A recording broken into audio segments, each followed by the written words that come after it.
I have received a letter from David Clark seeking to debate under Standing Order 389 the announcement about the disestablishment of jobs at the Crown Research Institute Ag Research.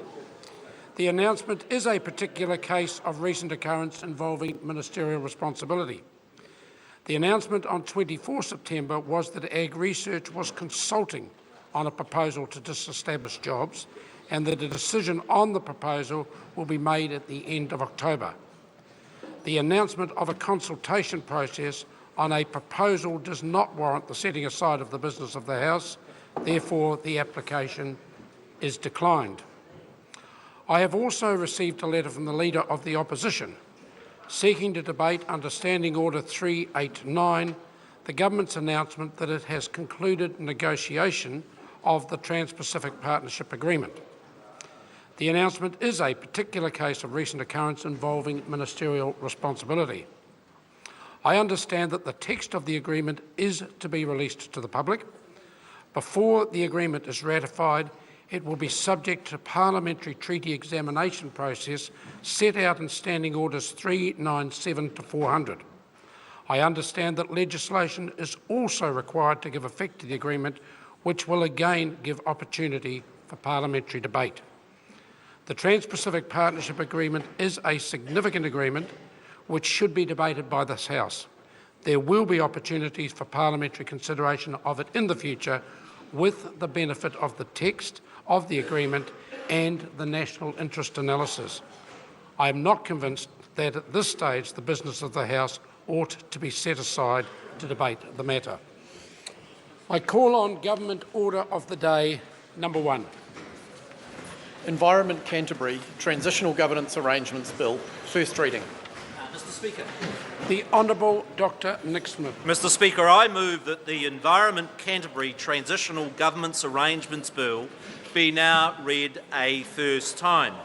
Mr Speaker, I nominate the Local Government and Environment Committee to consider the bill. At the appropriate time, I intend to move that the bill reported to the House by the 15th of February 2016. Mr Speaker, this bill is about the government sensibly transitioning Environment Canterbury back to a fully elected council. It is deliberately designed to ensure and maintain the momentum of the step change in how water is managed in Canterbury and to ensure it is consistent with the government's work of transitioning Canterbury back to normalcy following the trauma to that region from the Canterbury earthquakes. It is designed to ensure a smooth transition from the excellent work of the Commissioners to a fully elected council in 2019 by providing for a 7-to-6 split of elected to appointed councillors for the next local government term. Mr Speaker, the bill needs some context and history because some of the commentary wants to ignore the problems of dysfunctionality that led to the government reluctantly intervening in Environment Canterbury in 2010. The problems in 2010 at Environment Canterbury were deep-seated, had gone on for years and could no longer be ignored. Firstly, the Council had failed on water management. You cannot talk about New Zealand freshwater issues without reference to issues in Canterbury because it is where 70% of irrigation occurs, it is where we have the biggest problems over freshwater quality, and it is where more than half of New Zealand's hydroelectricity is produced. The Resource Management Act relies on regional plans to manage water, but ECAN had proved incapable in 19 years of getting plans in place. The previous government had to pass special legislation to try and get progress on a water plan for the Waitaki River. The 10 local councils had become so frustrated that they promoted the Canterbury Water Management Strategy to try and get progress. People who claim in this Parliament that they want New Zealand to manage freshwater quality and allocation better, but who have opposed the government's very attempts to do so through our interventions in Environment Canterbury are being both disingenuous and dishonest with the electorate about the need for New Zealand to improve water management. I contrast this historic non-performance with the progress that Environment Canterbury has made over the past 5 years. The Council has gone from being a laggard to being a leader.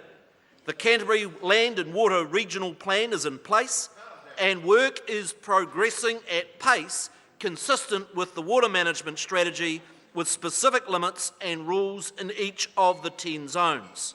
Mr. Speaker, let me specifically outline the progress that we have made with water that would not have been possible without the government's interventions. Firstly, there would be no land and water regional plan without the specific provisions in the law that we put in place in 2010, and there would not be the collaborative process in each of those 10 zones that are putting in place the rules.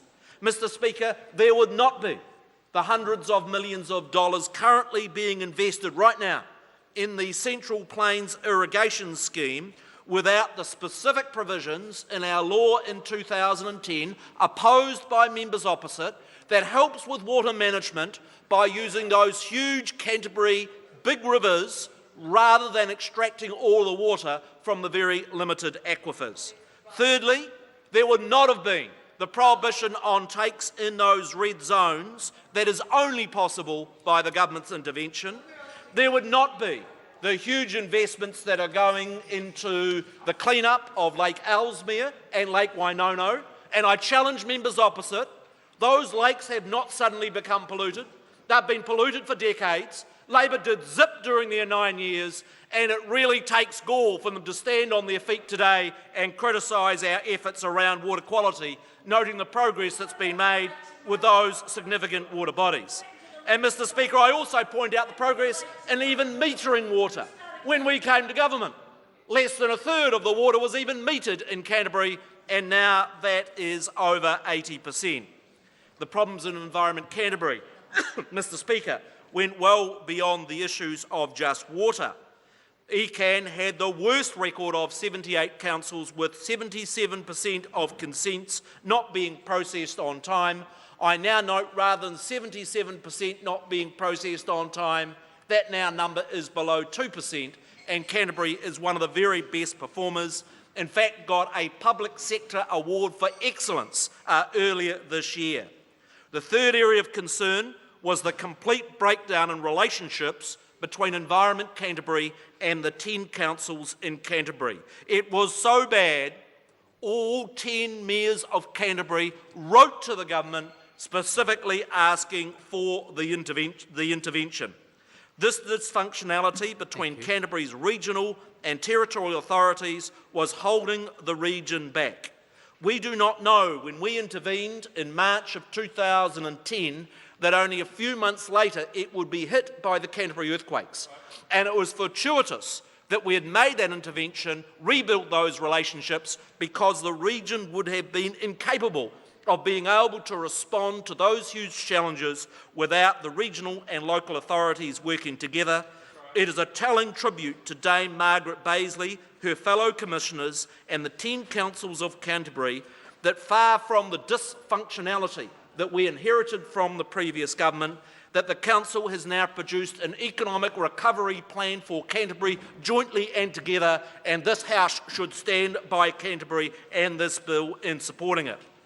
Mr. Speaker, this bill will provide for a mix of 7 councillors to be elected from 4 constituencies across the Canterbury communities and the appointment of up to 6 councillors by government.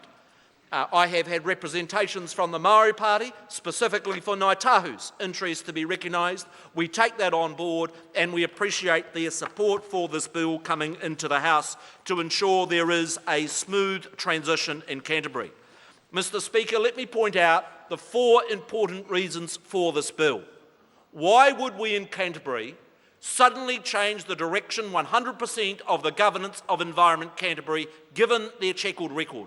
Why would we not provide for a smooth transition with those commissioners' skills being able to be transformed forward as we work through both those water challenges and those earthquake challenges. Members opposite are more interested in playing politics than supporting the reconstruction of Canterbury and the challenges that go with the earthquake. Secondly, the job around water is not done. Yes, the regional plan is in place, but we need to retain those special RMA powers and the continuity of the work of commissioners to get those zone plans in place that are so critical. Mr. Speaker, I think we would all acknowledge, and in fact the former Minister, Jim Anderton, openly acknowledged that ECAN had a real problem of headbutting between rural and urban Canterbury. We on this side of the House believe that actually urban Christchurch and rural Canterbury must work together to deliver a blue-green outcome around water that supports the growth of the economy but also improves the management and the quality of water. And this plan of ensuring that transition is part of achieving just that. Mr. Speaker, this bill provides for a smooth transition to 2019 where there will be full elections. We need to provide the continuity back. I am not going to take speeches from members opposite giving us lectures around democracy when previous Labor governments have stepped in a place like Hawke's Bay and sacked district health boards, when members opposite have stepped into other councils and intervened. And I say to members opposite, just as it was justifiable to intervene sometimes in authorities, the circumstances in Canterbury absolutely required the intervention. That's been proved by the very satisfactory progress that's been made in the intervening period. I want to conclude by again reinforcing this government's thanks to Dame Margaret Baisley and the full set of commissioners that have done a superb job in rebuilding relationships with councils, rebuilding a very construction relationship with Ngāi Tahu, with the work they have done both around water and earthquakes.